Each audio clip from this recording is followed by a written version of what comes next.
say it's holy. Can't get this off my lips. You love me with devotion. You don't kick me when I trip. Yeah, I need a sip from the river. Just wanna get what you giving. Give me unlimited vision and see through the counterfeit. I want the realest. Where he come from, you can't get that with a PJ. It's so full inside this house, I feel like DJ. I can't fight it, let your light come shine on me. Yeah, ain't no hiding, I'm confiding in your peace. Yeah. Carrying buckets of shame. Father, I'm saying your name, but so far from it. Come see the blood in my veins. For me, he bleeding the same. Take this covenant, this is the greatest exchange. At his altar, there's a flame that burns your rubbish. Gave me a cup full of rain. He poured it over every stain until he coming. Glory to the Father. You deserve the praise.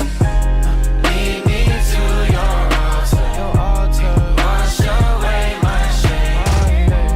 Glory to the Father. You deserve the praise. Lead me to your altar. Wash away my shame. Yeah, I just turned.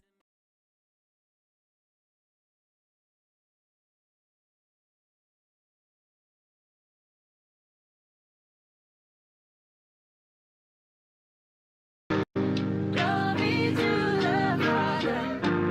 You deserve the praise. Lead me to your altar. Wash away my shame.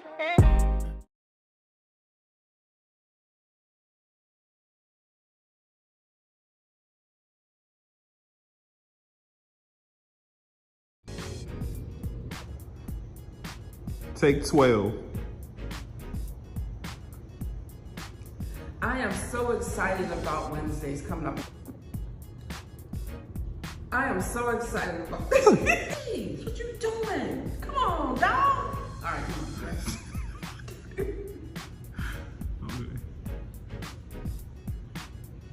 It's a face tube.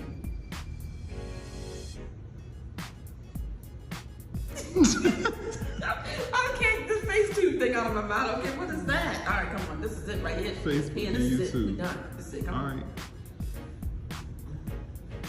And action. I am so excited about Wednesdays in October. Every Wednesday of October, Facebook, YouTube, we'll be there, you be there.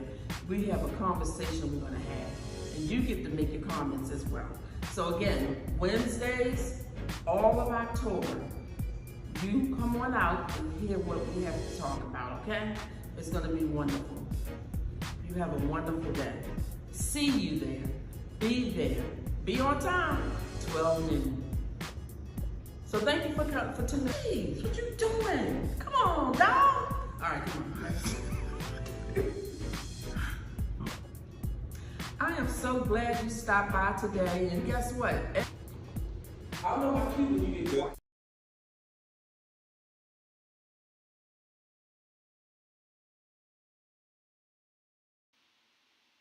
Welcome, welcome, welcome, and salutations to you and yours on this beautiful day. I thank you for dropping by again. This is my third episode of What Would I Tell My Younger Self? If I could just talk to her one more time, what would I tell my younger self? I told my 20-something, I told my 30-something, and what we're going to do right now is we're going to do a recap on the last episode of number 2. Stay tuned.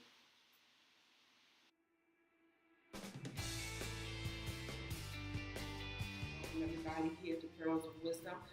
Second episode, what would I tell my younger self? Today I'm going to be talking about my 30s. Last week it was in the 20s. My 30s today, and that's a picture of me right there. That was me in my place, and I was all grown. I was whole grown. So that means I was doing what I wanted to do, how I wanted to do it, and when I wanted to do it. So I'm going to talk about my 30s. Do it. I tried to get Darby to help me with things with the math. She wouldn't want to do it. I wanted her to do it for me, but she wouldn't. She was that. I don't want to do it for you. I want to show you. I don't want to do the problem for you. So I think they had us saying, I'll do what I want, but I don't regret not doing it. But I would tell her now, talking from the wisdom standpoint, spend time with your children. I would. School's not going anywhere. My children are getting older. And I want to spend time with them, so now I would tell her just do that. But other than that, just focus on the future. What you want to do in terms of a career. Because at that age, I didn't even want to work. I didn't like it. I just wanted to marry a rich and maybe just keep. I wanted to be kept. But I didn't know.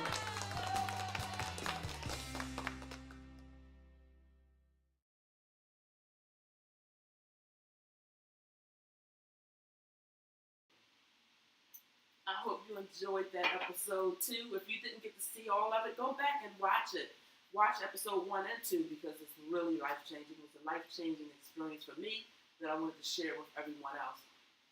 I thank God that He dropped that in my spirit because it started with me looking at a picture that I had on Facebook, and it came around my memories, and I said, wow, I was like in my 20s, and I said, what could I tell her if I could share something different with her? Something that I've learned throughout the years now that would help her then. So that's how this all got started. But again, welcome, welcome, welcome. I'm glad you were able to come through. I love you all. I'm glad you're here. I told the Holy Spirit, I want you to speak. I want you to say something to the people that would help them.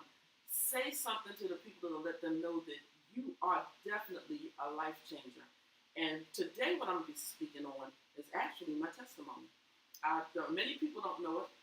Some people do, but I'm glad that I have the opportunity to do it now. Because I always pray, I say, Lord, I want to be effective. I wanted to hit home with somebody who knows exactly how powerful He is and how mighty He is.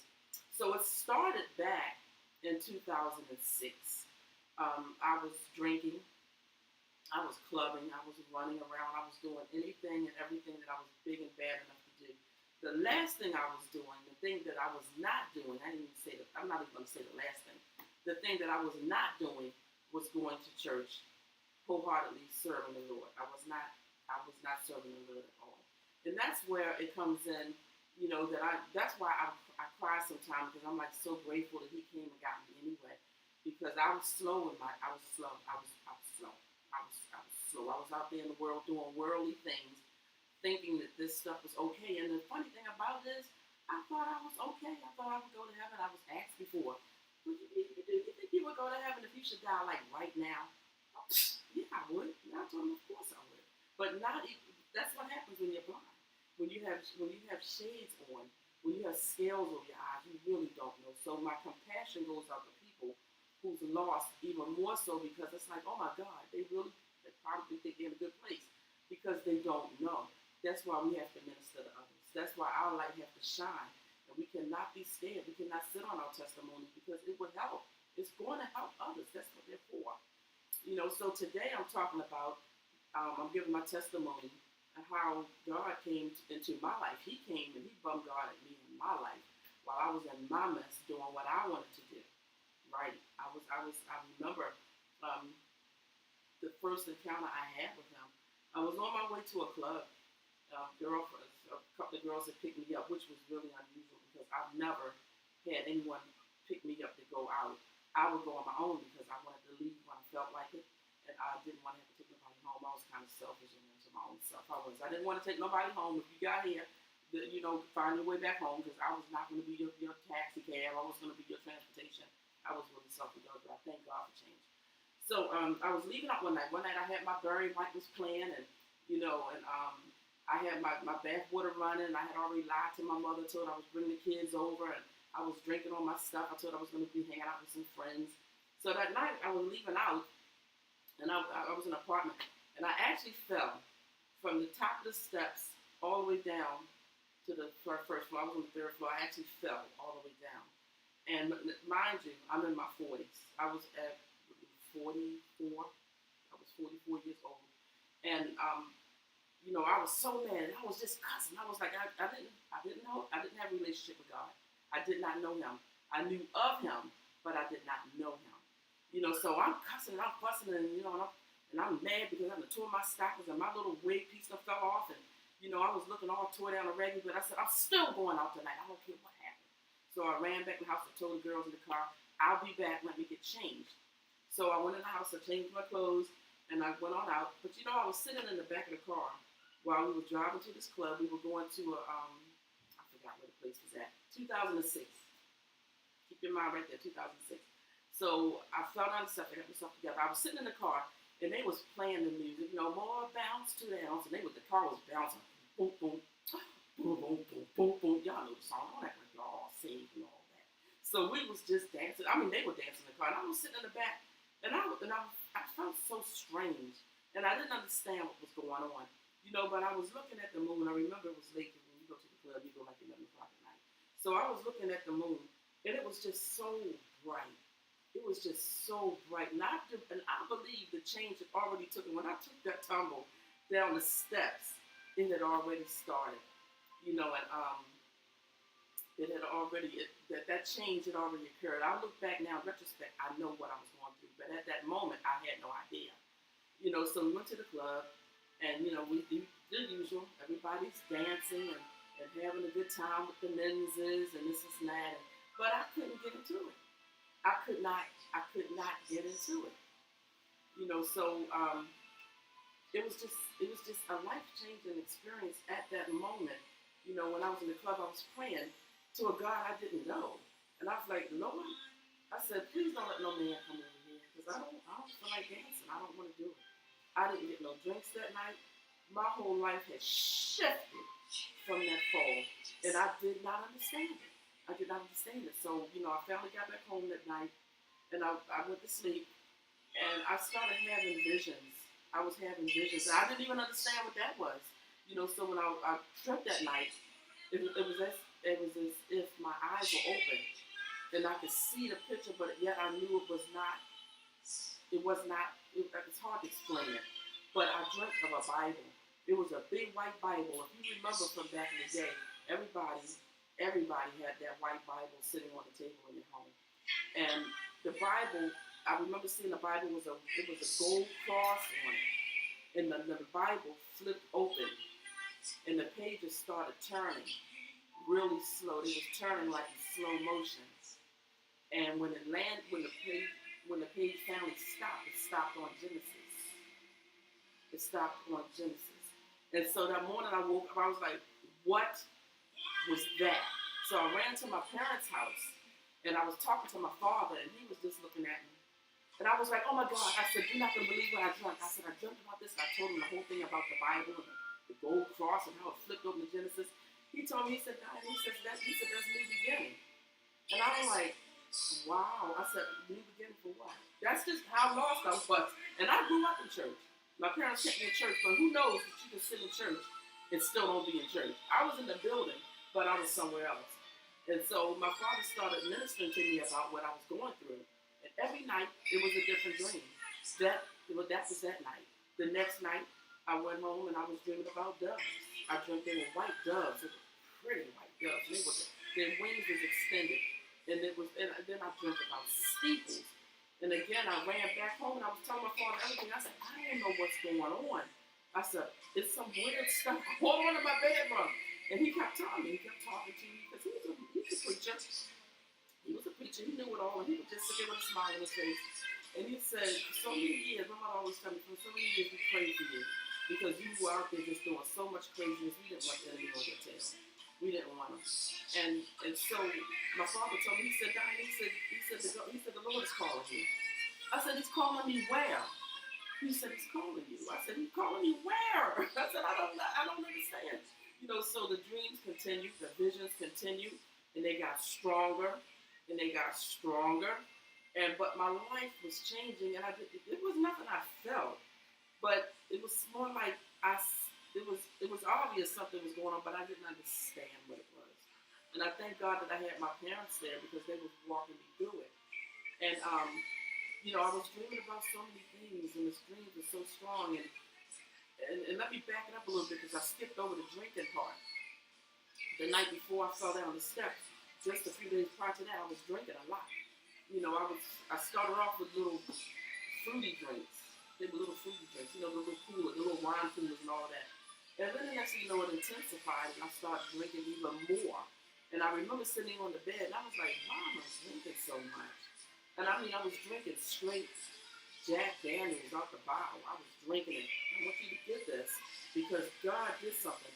But I was drinking it, and I was drinking it heavy. And I remember I was sitting on the bed, and I was laying across the bed, and I was crying. I was like, why am I drinking so much? Now, my father was an alcoholic. My father was alcoholic. Alcoholism runs on my mother's side and on my father's side. So the enemy was coming after me. He was coming after me hard. But God said, I got a plan for your life. And I didn't know it at that time. But when I look back, I understand it now. And that's why I get so emotional sometimes. I'm like, Lord, I said, I thank you. Because he could have left me right where I was at. But I was drinking, and I was drinking hard. So one night I remember one of the other dreams I was having. He came through. And the enemy was on me. He was after me really hard. But I remember the night Jesus stepped in. He stepped in because my father told me, he said, as these things continue to go on, he said, just talk to the Lord. He said, talk to the Lord. He told me, put your Bible on the 91st Psalm. He said, and then he told me, put it on Proverbs. He gave me a whole lot of different scriptures. But, the whole thing in a nutshell is God stepped in and he saved me from myself because I did not know how to do it. I did not know how to stop drinking. In fact, I didn't mind doing it. It was okay. I didn't like the after effect. But I enjoyed drinking. I enjoyed doing all I did. I was drinking. I tried cocaine. I was doing reefer. I was doing all of that. God stepped in, and he literally stopped it overnight. One night I went to sleep, and the next day I woke up, literally overnight. The next day I woke up, I went to the kitchen, and I had all of this alcohol. I had gin. I had Jack Daniels. I had this thing called Hypnotic. I had all of these drinks. I went in the kitchen. And I picked the bottles up, and I know it was the Holy Spirit. I was like, what are you doing? And I just took it. I started pouring them all out. Everything was just dumped out that night. Again, that was 2006, and I haven't touched it since. God took it away. God took it away, and he kept it away. He turned my taste against the thing. And I'm just grateful. I'm grateful, and I know he gave that to me to minister to others because I went out. And I was ministering in the street with Pastor Erica Stanley. Yes, I'm going to mention her name because she started me out with the outreach, actually. And the first person I had to minister to was somebody who fell right out of a bar. He stumbled off the bar right into my arms, and I was like, oh, my God. I said, I want to pray for you. And what can I pray for you for? As if I didn't already know, but I wanted him to confess it with his mouth. He said, I want to stop drinking. I said, well, you stumbled right here in the right place at the right time. So I prayed for him, and I would love to know what happened. But I know God took care of him. I know without a doubt that God took care of him. But the thing is, God will deliver you out of some stuff. You just have to hand it over to him. All I know is God is a mighty deliverer. All I know is he took alcohol away from me, and I could never go back to it. The things that he took away from me, I could never go back to it again. Don't want to. I have no desire for it. He will take the desire away. So my testimony is God brought me out of things that people struggle in. And God does what he want to do. He does what he want to do, how he want to do, with who he want to do it with. Because he's going to get the glory. It takes some people a little longer, and that's fine. Whatever, as long as you come through. We just have to confess with our mouths the sin that we're in. We just have to confess it and let him do the rest. So I knew I was drinking. And like I said, I didn't have a relationship with him, but I was talking to him. Because my parents kept me in church. So it was something that planted down in there that told me that I could talk to him. But I could not fathom at that time a relationship because I didn't know anything about having one with him. But I am so glad that he brought me out of this stuff. I'm telling you, the enemy was coming after me, and he was coming after me hard. But prior to all the dreams and the visions, prior to that now, I was having demonic stuff happening too. I have to keep backing up. I'm sorry, but all this stuff, is coming back, and I have to give it to you the way it was. So it was a lot of demonic activities happening too, and my father would tell me, he was like, give me the scriptures to turn to, and Proverbs 3 and 24. Turn to your sleep when you sleep, and you don't have to have fear when you go to sleep at night. And he was giving me all of this, and I was like, oh my God, what is going on? So there was so much stuff happening at the time, and I did not understand it. But I said, praise be unto God. When I look back at all of that, and I look back at 44 years old, and I was like, Lord, why did I have to wait so long to get pulled out of that stuff? Because some people like in church all their lives. Some people in church at a young age as kids, and I was like, I was 44. God had to come and slap me up out of my coma. He said, girl, wake up. Put the bottle down. I got work for you to do. So I thank God for that. I thank God that he He delivered me. I thank God that He saved me from myself. Because sometimes you got to, wisdom, ask God to save you from yourself. Lord, save me from myself. Lord, save me from myself, because we can be our own worst enemy. And when the enemy is on top of you, you have to know how to fight. You know how to gird up. You know how to gird up with your full armor now. Go get yourself in a church, a Bible-based church. Get yourself somebody who can minister to you. Thank God I had my parents. My father was talking to me 24/7. And during that time, unfortunately, I actually had a dream about my father. I dreamt that he had died. I dreamt I walked in the church, and I dreamt there was a casket at the pulpit. And so I walked up to the casket, and I saw him laying there. I was shaking. Now, all of the dreams and the visions I was having, I was telling him, but for some reason, I would not have told him. I did not tell him that. I said, I won't let him know this. And not only did I dream it once, I dreamed it twice. And then shortly after that, just a few months later, he passed away. I don't even know how to explain it. You know, but God was revealing things to me. And He continues to reveal things to me through dreams. I write them down. And I had a pastor tell me years ago, start writing down your dreams. He said, start writing them down. And I started writing them down. And I still write them down when I get a chance. I don't do it as much as I used to, because I can remember more so, even more so now.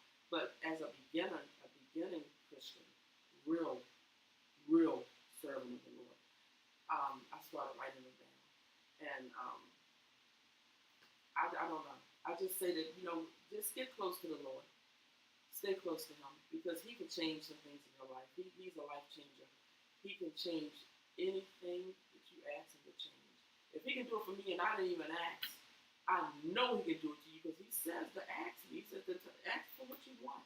Tell Him what you want. You want to be delivered from something? Get delivered from it. He's a mighty God. He's sovereign. He's mighty. He's awesome. He's wonderful. He's loving. He's compassionate. He don't want to see His kids suffer. You shouldn't be out there suffering around this stuff that He's already delivered us from. He delivered us from all this stuff. All we have to do is just walk in our deliverance, right? All we have to do is just operate in the fruit of the Spirit. That's going to be coming up soon in another series. But I thank you all for coming in. I thank you all for tuning in. If you have any questions, put questions down there, because I'll be glad to answer them. But I just wanted to get the point across that God brought me out. He brought me over. He brought me through. And He continues to save me. Because I have not arrived. Not at all. But I have a testimony that God will definitely bring you out. Amen. Love you all. Thank you for stopping.